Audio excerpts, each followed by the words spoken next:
बिस्मिल्लाहिर्रहमानिर्रहीम। अस्सलाम वालेकुम नाज़रीन, आप यूट्यूब चैनल देख रहे हैं। मैं इमरान खान हूँ। परसों पाकिस्तान तहरीक इंसाफ का जलसा है मीनार पाकिस्तान का, जो उन्होंने अनाउंस किया हुआ है और उस जलसे को रोकने की पूरी कोशिश की जाएगी। लिस्टें बाकायदा जारी कर दी गई हैं और सारी रात छापे पड़ते रहे हैं। यानी ये जो रात गुजरी है, सारी रात छापे पड़ते रहे हैं पाकिस्तान तहरीक इंसाफ के कारकुनों के और जो लीडर्स हैं उनके घरों के ऊपर। जो नई लिस्टें बनाई गई हैं उनमें ए, बी और सी कैटेगरी के कारकुनों को रखा गया है। ना सिर्फ कारकुनों को रखा गया है बल्कि उनकी गिरफ्तारी के लिए छापे भी मारे गए हैं और ये पंजाब भर में छापे मारे जा रहे थे। स्पेशली जो है वो सेंट्रल पंजाब के अंदर रात भर छापे मारे जाते रहे हैं। इसमें जो मेरे पास लाहौर की लिस्ट आई है, उस लिस्ट के अंदर अब मैं देखूं तो कारकुनों की तादाद लगभग 800 के करीब लिखी हुई है। इसमें वो लोग भी हैं जो खाना लेकर जाते हैं, वो लोग भी हैं जो ट्रांसपोर्ट अरेंज करते हैं, वो लोग भी हैं जो कारकुनों के साथ जाते हैं। तो मुख्तलिफ़ किस्म के लोग हैं, कारकुन भी हैं और लीडर्स भी हैं। ख़ास तौर पे जो टिकट होल्डर्स हैं, जिनको टिकट मिलेगा या जिन्होंने अपने कागजात नामजदगी जमा करवा रखे हैं, उनकी गिरफ्तारियों की कोशिशें की गई हैं। इस्लामाबाद में एक बड़ा खौफनाक क्रैकडाउन किया गया है पाकिस्तान तहरीक इंसाफ के कारकुनों पे। उस हवाले से सिद्दीक जान साहब ने भी रिपोर्ट किया, दीगर बहुत सारे दोस्त हैं वो भी रिपोर्ट कर रहे थे। कहना यह है कि पीटीआई रहनुमाओं और वर्कर्स के घरों में पुलिस दाखिल हो गई है, चादर और चारदीवारी का तकद्दुस पामाल कर रही है। अस्पतालों से ज़ख्मी कारकुनान को भी गिरफ्तार किया जा रहा है। तमाम थानों के एसएचओ को कारकुनान की गिरफ्तारी का टारगेट मिल गया है। 7 बजे तक हर थाने का एसएचओ अपनी कारकर्दगी रिपोर्ट पेश करे। अफसरान ने हुक्म दिया है कि तहरीक इंसाफ के जो यूनियन कौंसल लेवल तक जो लीडर्स मौजूद हैं या जो पैनल्स के अंदर जो कारकुनान मौजूद हैं, उन तमाम को गिरफ़्तार कर लिया जाए। और तमाम पुलिस वालों को ये कहा गया है कि आपने अपनी रिपोर्ट जमा करवानी है कि आपने कितने कारकुन गिरफ़्तार किए हैं।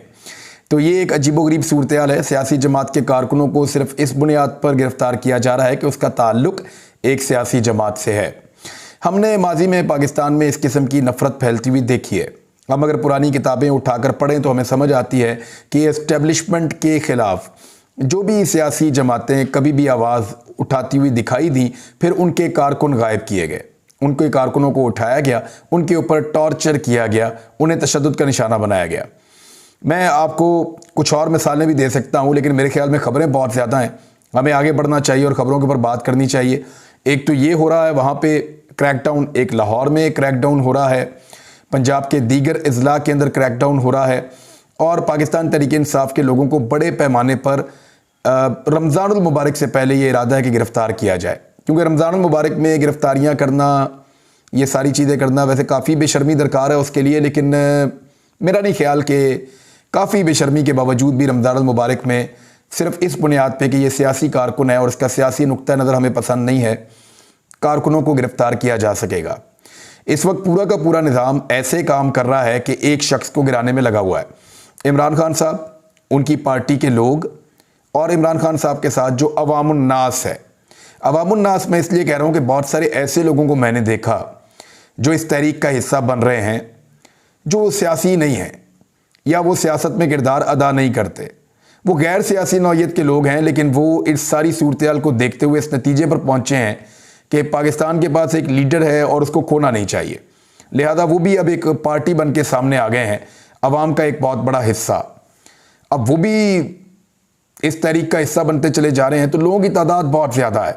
एक तरफ मैं ये देख रहा हूँ कि इमरान खान पाकिस्तानी और लोगों की बहुत बड़ी तादाद जो उनके वोटर्स हैं, सपोर्टर्स हैं, वो सारे एक तरफ खड़े हैं और ये लगभग 70% से ज़्यादा पाकिस्तान है। अच्छा, ये बात मैं इसलिए कर रहा हूँ कि 70% से ज़्यादा पाकिस्तान है कि आप अभी इलेक्शन करवा लें। अगर कोई मेरी बात को चैलेंज करना चाहता है कि मैं गलत बात कर रहा हूँ, इमरान खान के पास 70% से ज़्यादा पाकिस्तान नहीं है, आप पाकिस्तान में आज इलेक्शन करवा लें, आपको सुबह नतीजा पता चल जाएगा साफ और शफाफ इलेक्शन में कि लोग इमरान खान के साथ मिल गए हैं। अब आपको ये बात पसंद आती है या आपको ये बात नहीं पसंद आती, लोग मिल गए हैं भाई, अब क्या करें। इमरान खान की आपको हुक्मरानी का तरीकाकार पसंद आता है या नहीं आता है, लोग इमरान खान के साथ मिल गए हैं भाई, क्या करें। अब दूसरी तरफ जो है वो कौन कौन खड़ा हुआ है, पीडीएम की तमाम पॉलिटिकल पार्टीज, इमरान खान साहब के साथ रहने वाले जो माजी के इत्तेहादी थे वो भी जाकर पीडीएम की जमातों के साथ मिल गए हैं। पीपल्स पार्टी बज़ाहिर पीडीएम में नहीं है, लेकिन उन्हीं का हिस्सा है, हुकूमत का हिस्सा है। फिर जो निगरान हुकूमतें बनी हैं वो निगरान हुकूमतें भी इमरान खान के अगेंस्ट खड़ी हैं। उन निगरान हुकूमतों में चुन चुन कर उन लोगों को लगाया गया जो इस लेवल तक जा सकते हैं कि सूबों में लड़ाई करवा दो, जो इस लेवल तक जा सकते हैं कि वो ये कहें कि पठान जो हैं वो दहशतगर्द हैं। ये कितनी बड़ी ज़्यादती है। यानी लेबल किया जा रहा है पाकिस्तान की एक कौम को, पठानों को, पख्तूनों को लेबल किया जा रहा है कि दहशतगर्द हैं, और मरियम नवाज उसको प्रमोट कर रही है। आमर मीर जैसे लोग उसको प्रमोट कर रहे हैं। एक भाई ये भी कह रहा है कि जनाब गिलगित बल्तिस्तान की पुलिस ने बंदूकें उठा के जो है वो दूसरे सूबों की पुलिस के ऊपर तान ली। ये सारा प्रोपेगेंडा किया जा रहा है। तो एक ये लोग भी उस तरफ खड़े हुए हैं, निगरान हुकूमतें भी खड़ी हुई हैं, पॉलिटिकल स्टेक होल्डर सारे के सारे दूसरी तरफ खड़े हुए हैं। अब पाकिस्तान की एस्टेब्लिशमेंट वो भी उसी तरफ खड़ी हुई है। यानी एस्टेब्लिशमेंट जिसने रजीम चेंज ऑपरेशन के अंदर कलीदी और बुनियादी किरदार अदा किया था, वो आज भी इमरान खान का रास्ता रोकना चाहती है, और ये दिखाई दे रहा है।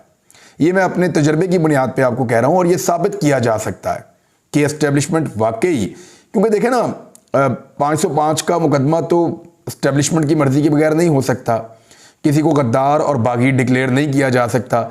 इतने बड़े बड़े ऑपरेशन निगरान हुकूमतें नहीं करती होती, और पुलिस वाले इतने अजीबोगरीब पॉलिटिकल काम नहीं करते होते जब तक कि उनके ऊपर से आशीर्वाद ना हो।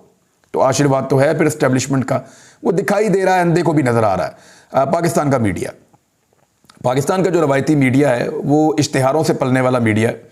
सरकारी इश्तिहार उनको बहुत कीमती लगते हैं, इसके साथ साथ जो अखबारात हैं उनको भी सरकारी इश्तिहारात मिलते हैं। तो वो सारा का सारा मीडिया भी इमरान खान के खिलाफ एक पार्टी बना हुआ है। तो इस तरह ये सारे जत्थे एक तरफ खड़े हैं और दूसरी तरफ इमरान खान और पाकिस्तान की पब्लिक खड़ी है।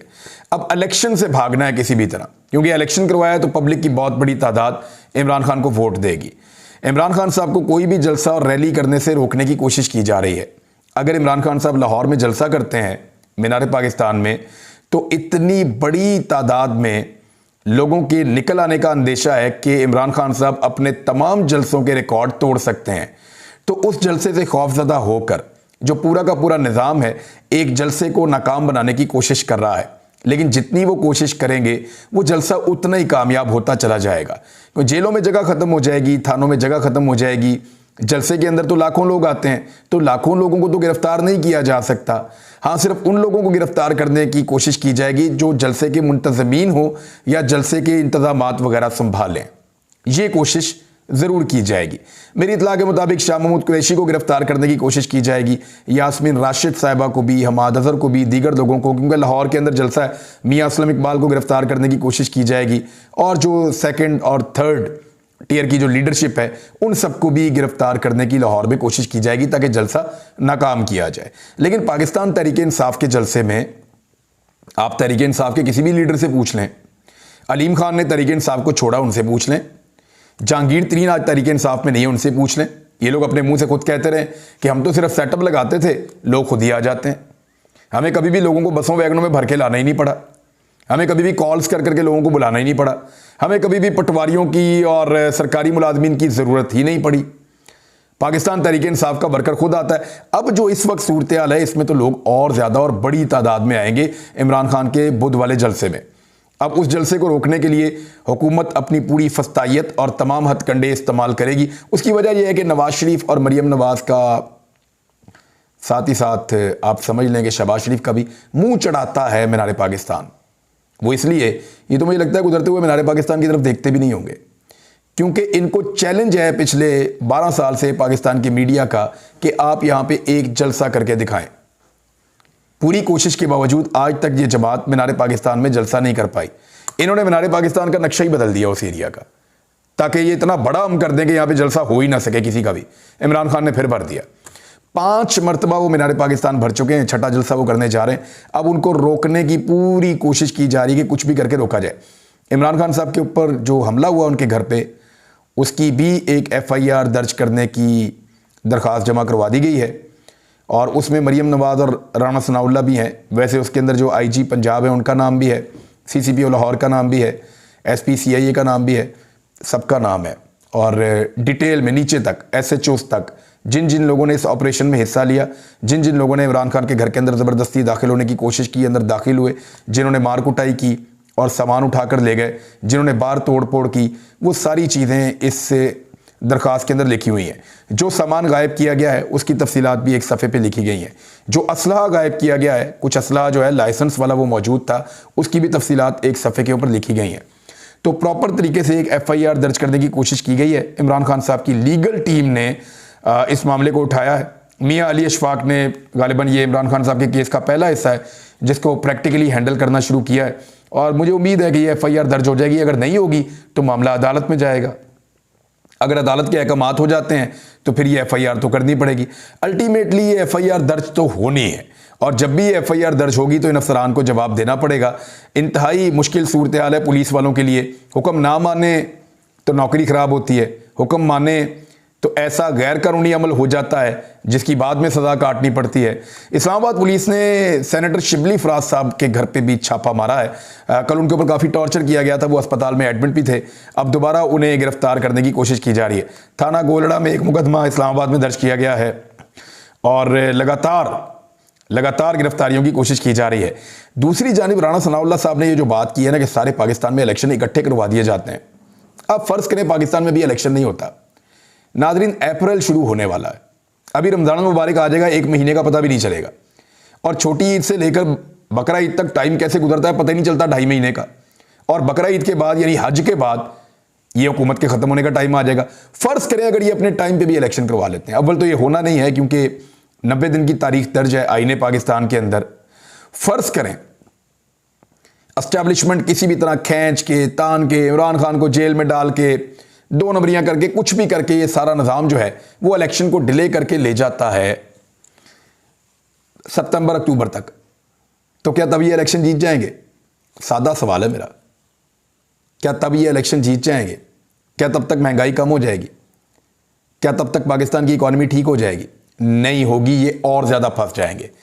इन गर्मियों की लोड शेडिंग और इन गर्मियों में लोगों को जो महंगी बिजली मिलेगी और इस रमज़ान मुबारक में लोग जो चीज़ें बर्दाश्त करेंगे, फिर आगे बकरा ईद आ रही है, जब लोगों की 2-2 ईदें ख़राब होंगी तो फिर लोग इनके साथ क्या करेंगे आपको अंदाज़ा भी नहीं है आपको। यानी पाकिस्तानी जो हैं वो इतनी मुश्किल सूरत हाल में तो आज से 50 साल पहले भी नहीं आए थे, जिस सूरत हाल में अब आ गए हैं। जब पाकिस्तान 2 लख्त हुआ वो पाकिस्तान के ऊपर एक मुश्किल तरीन वक्त था, आज शायद उससे भी मुश्किल वक्त है। और एक अजीब चीज़ ये है कि लोग कसूरवार नहीं समझते इस इंपोर्टेड हुकूमत को उस लेवल पे जिस लेवल पे वो कसूरवार समझते हैं इनको लाने वालों को। यानी मैंने पहली मरतबा ऐसा देखा है, बाहर जाएं लोगों से बात करें, मेरा एस्टेब्लिशमेंट को चैलेंज है वो जाएं जाकर लोगों से बात करें। इदारे के अंदर जो लोग बैठे हुए हैं मुख्तलिफ इदारों में उनको चैलेंज है, जाएं जाकर सादा कपड़े पहने लोगों से जाके बात करें। ना बताएं कि आप किस इदारे से आए, कौन लोग हैं आप, पूछें लोगों से। लोग नहीं कहते कि शहबाज शरीफ कसूरवार है, वो ये कहते हैं ज़रूर कि शहबाज शरीफ की वजह से हम डूब गए, लेकिन वो असल में जिसको कसूरवार समझते हैं वो कहते हैं जी जो इनको लेकर आया ना वो असल कसूरवार है। सहूलतकारों को, हैंडलर्स को, पाकिस्तान की एस्टेब्लिशमेंट को रजीम चेंज ऑपरेशन के बाद पाकिस्तानी सबसे बड़ा कसूरवार समझते हैं अपने हालात की खराबी के लिए। बहरहाल, और इसी गुस्से में पाकिस्तानी ये कह रहे हैं कि हमारी जिद है कि अब हम अपने वोट के साथ फैसला करेंगे कि किसको पाकिस्तान की हुकूमत देनी है। ज़मान पार्क पे भी एक अटैक का प्लान था, अभी भी है, हो सकता है जब मैं वीडियो रिकॉर्ड कर रहा हूँ उसके बाद हो जाए, हो सकता है कि 1 आधे दिन के बाद हो जाए, क्योंकि अगर कामयाबी हासिल नहीं होती पुलिस को और इंतज़ामिया को तो ऐन मुमकिन है कि इमरान खान साहब के घर पे एक ऑपरेशन और किया जाए, क्योंकि लाहौर वाला जलसा रमज़ान मुबारक से 1 दिन पहले है। और अगर लाहौर वाला जलसा हो गया और वो मनाजर पूरे पाकिस्तान में चले गए तो पूरे रमज़ान मुबारक का जो कैंपेन का काम है वो इस एक जलसे के अंदर हो जाएगा। क्योंकि लाहौर जो है वो पंजाब का, पाकिस्तान का दिल है, और इलेक्शन जो है वो पंजाब में होने जा रहा है। और पंजाब के दिल के अंदर अगर इमरान खान साहब एक बहुत बड़ा जलसा कर देते हैं तो पूरे पंजाब के अंदर इसकी वाइब्स जाएंगी तो पूरे पाकिस्तान में, लेकिन पूरे पंजाब में जाएंगी। रमज़ान में इमरान खान साहब को अगर मौका मिला और वो 4 जलसे भी कर गए, 4 मुख्तलिफ जगहों पे जाके उन्होंने जलसे कर दिए और बाकी टाइम उन्होंने अपने घर में भी गुजारा, और इसी तरह रोज़ाना वो अपनी जो सोशल मीडिया के जरिए से कंपेन करते हैं वो करते रहे, तो पाकिस्तान तहरीक इंसाफ इलेक्शन में फिर भी क्लीन स्वीप कर जाएगी। और ये बात मरियम नवाज़ को, उनके वालिद को और उनके सारी फैमिली को पता है। अब एक नया आसरा दिया गया है कि पाकिस्तान में इकट्ठा ही इलेक्शन करवा लिया जाता है। आए पाकिस्तान में एक साथ इलेक्शन करवा लेते हैं। तो उस पर पीटीआई ने कहा कि ठीक है, हम फिर आइन में तरमीम करने के लिए तैयार हैं अगर आपने इकट्ठा इलेक्शन करवाना है पाकिस्तान में। अब वो आइन में तरमीम इस तरह कि असम्बलियाँ जो पहले तहलील हो गई हैं उनके 7 दिन गिने जाएँ। अब बजाय इसके कि अब कौमी असम्बली तहलील करके कहें जी 90 दिन आज से शुरू हो गए, अब हमने 90 दिन के बाद ही इलेक्शन करवाना है, नहीं, आप आइन के अंदर एक तरमीम कर लें कि ये सिचुएशन बन गई है, इस सिचुएशन में इस इलेक्शन को हम जो पहले वाली असम्बलियाँ तहलील हुई हैं और उसके बीच में मैनेज करके हम मई में करवा लेंगे। अप्रैल में नहीं होगा, मई में हो जाएगा, मई में नहीं होगा तो जून में हो जाएगा, लेकिन फिर ये हुकूमत ख़त्म करनी पड़ेगी और बजट जो है वो निगरान हुकूमत देगी या नई आने वाली हुकूमत जो है वो दोबारा से एक नया बजट देगी। बहरहाल खैबर पख्तूनख्वा के अंदर अभी तक तारीख के मामले के ऊपर कोई बातचीत आगे नहीं बढ़ी। स्पीकर ने, जो वहाँ के स्पीकर हैं, क्योंकि स्पीकर याद रखिएगा असम्बली तहलील होने के बावजूद जब तक नई असम्बली नहीं आ जाती तब तक जो स्पीकर होता है असम्बली का वो स्पीकर ही रहता है, उसके पास स्पीकर का ओहदा मौजूद रहता है। तो मुश्ताक गनी वहाँ के स्पीकर हैं, उन्होंने कहा कि इलेक्शन कमीशन को उन्होंने कहा खत लिख दिया है और वो ये कह रहे हैं कि हम सुप्रीम कोर्ट ऑफ पाकिस्तान जाएंगे और वहाँ पर रिट दायर करेंगे कि उनके फैसले के मुताबिक जो खैबर पख्तूनख्वा के गवर्नर और इलेक्शन कमीशन जो हैं वो अभी तक इंतखाबात की तारीख नहीं दे रहे। लगभग 2 महीने हो गए हैं असम्बली तहलील हुए हुए। पाकिस्तान के मीडिया के लिए मैं दोबारा एक गुजारिश करना चाहता हूँ और गुजारिश ये है कि फिटे मुँह 55 रुपये किलो वाला जो आटा था जिसको आप ये कहते थे कि ये बहुत महंगा है, वो अब 155 रुपये का मिल रहा है। कराची के शहरी पाकिस्तान की तारीख में पहली मरतबा आटा जो है 20 किलो का थैला 3100 रुपये का ख़रीदने पर मजबूर हैं। ये आटे का थैला जब 1100 रुपये का मिलता था तो पाकिस्तान का मीडिया जो है वो हाथ में बाइक पकड़ के हर एक के मुंह में तुन देता था, आटा कितने का, आटा कितने का, कितना महंगा हो गया तब्दीली, आ गया मज़ा, हर एक के मुंह में माइक। अब आटा जो है वो 3100 रुपये का 20 किलो वाला है, 2000 रुपये उस पर इजाफा हो गया, 3 गुना कीमत होगी आटे की, डबल नहीं हुआ, 3 गुना हो गया और पाकिस्तान का मीडिया सो रहा है। तो शर्म ही नहीं आती इनको बेशर्मों को। बस मैं ये चाहता हूँ कि उसी तरह माइक लेकर निकलें, जाकर लोगों से पूछें, लोग इनको जवाब भी दें, साथ एक चपेट भी मारें, तो फिर जो है वो पाकिस्तान की मीडिया को अपनी औकात का पता चले। अब तक के लिए इतना ही, अपना ख्याल रखिएगा, अपने चैनल का भी। अल्लाह हाफ़िज़।